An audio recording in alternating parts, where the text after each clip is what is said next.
Manhood.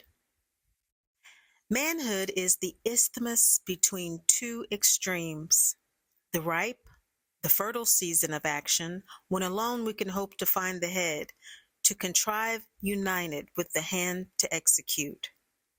Each age has its peculiar duties and privileges, pleasures and pains.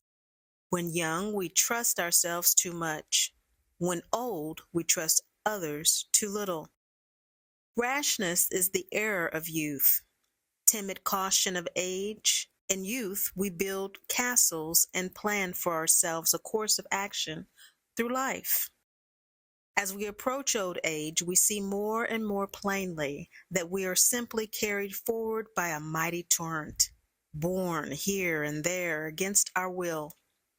We then perceive how little control we have had in reality over our course, that our actions, resolves, and endeavors, which seem to give such a guiding course in our life, are but eddies of the mighty stream that rolls to its appointed end. In childhood, time goes by on laden wings. 10, 20 years, a lifetime seems an endless period. At manhood, we are surprised that time goes so rapidly. When then comprehend the fleeting period of life. In old age, the years that are past seem as a dream of the night, our life as a tale nearly told. Childhood is the season of dreams and high resolves, manhood of plans and actions, age of retrospection and regret.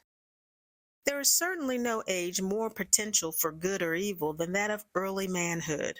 The young men have, with much propriety, been dominated the flower of a country. To be a man and seem to be one are two different things.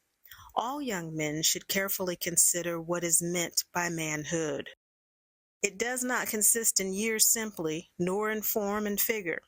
It lies above and beyond these things. It is the product of the cultivation of every power of the soul, and of every high spiritual quality naturally inherent or graciously supplemented. It should be the great object of living to attain this true manhood. There is no higher pursuit for the youth to propose to himself. He is standing at the opening gates of active life. There he catches the first glimpse of the possibilities in store for him. There he first perceives the duties that will shortly devolve upon him. What higher aim can he propose to himself than to act his part in life as becomes a man who lives not only for time, but for eternity?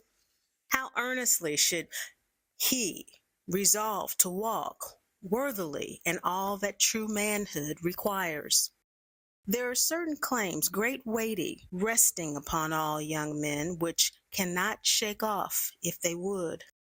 They grow out of these indelusionable relations which they sustain to society and those invaluable interests, social, civil, and religious, with all the duties and responsibilities connected with them, which are soon to be transferred to their shoulders from the venerable fathers who have borne the burden and heat of the day. The various departments of business and trust, the pulpit and the bar, our courts of justice and halls of legislation, our civil, religious, and literary institutions, all in short, that constitute society and go to make life useful and happy, are to be in their hands and under their control.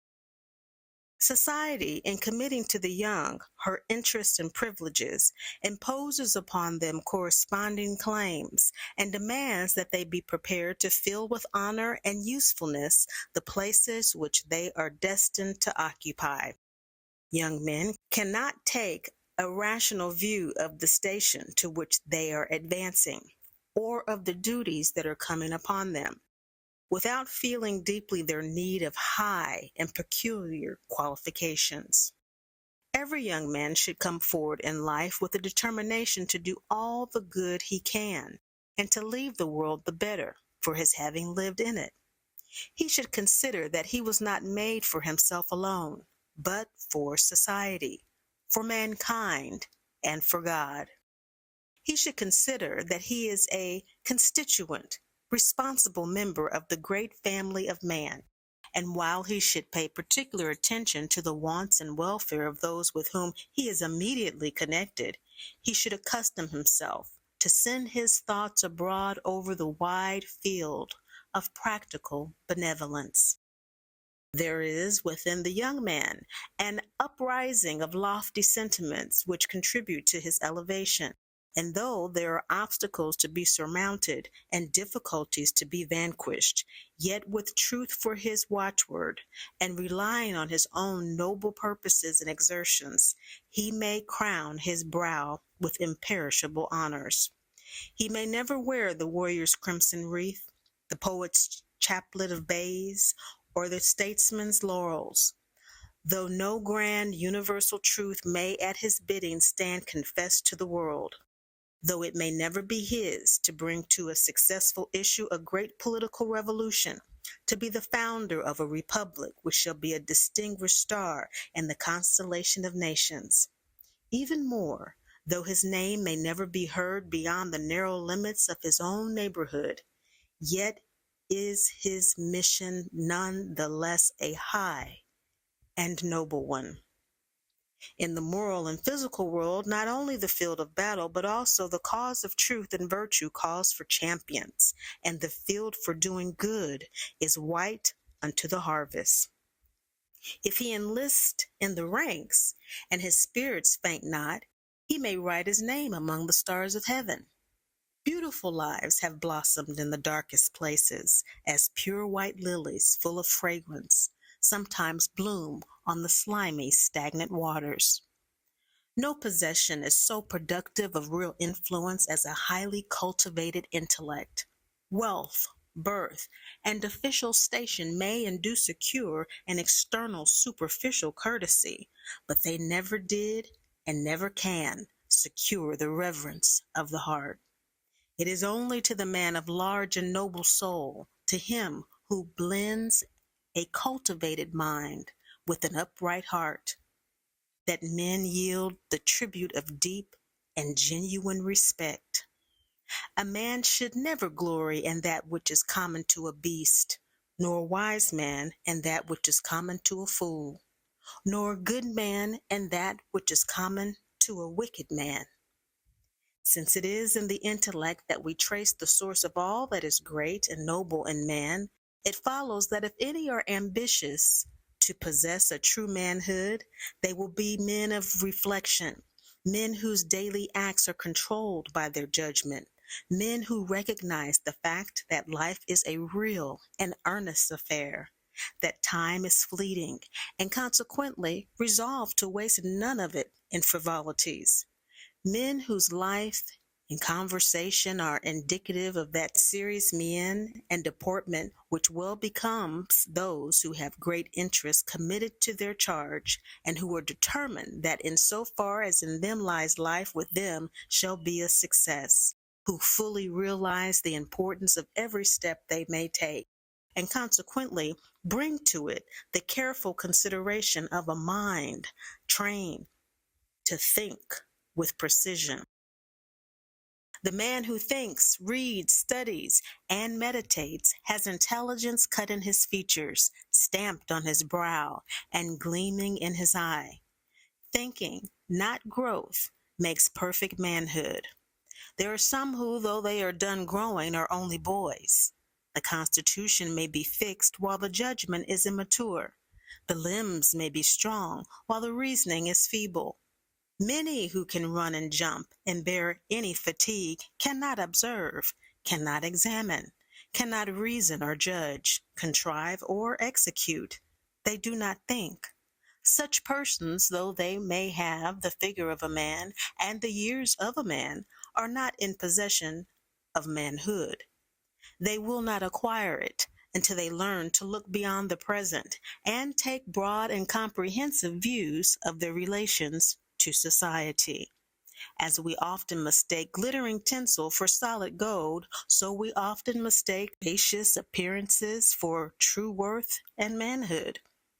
We are too prone to take professions and words in lieu of actions, too easily impressed with good clothes and polite bearings to inquire into the character and doings of the individual.